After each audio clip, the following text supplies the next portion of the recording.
Hitler, who's helping me making sure I'm safe during my dive, he has room for the anchovies.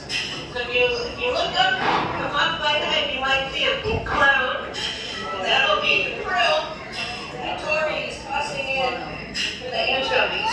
All right, folks. Well, you heard her. Keep an eye out for any pink clouds of krill up top. Those are for our anchovies. And they're basically the scaredy cats of the ocean, so they might not be very confident to swim straight towards Julia, where there's a lot of other bigger fish, and they might become the food themselves.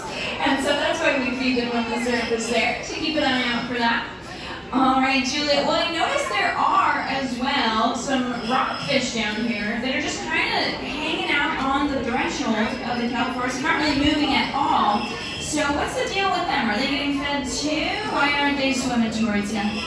Well, the rockfish are ambush predators, so they're waiting for the food to come right in front of them, and then they'll eat it in one big gulp. And so they're just waiting for any bits of food to float down to where they are. And rockfish in our area are quite a success story, because when I first started diving almost 3 years ago, rockfish were in declining numbers because they were being fished so heavily. But a bunch of people got together and kept the rockfish. Maybe you'd like to explain more about that. Yeah, and actually while you were talking, so she's mentioning that these rockfish here, they actually have a really unique conservation backstory.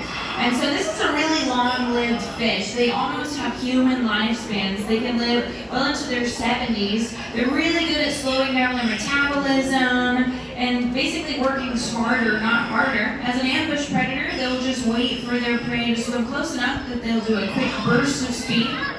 But sometimes it takes them a long time to be reproductive, and so when being fished, we can accidentally wipe out the reproductive population. It can be really hard for them to make a comeback out in the wild.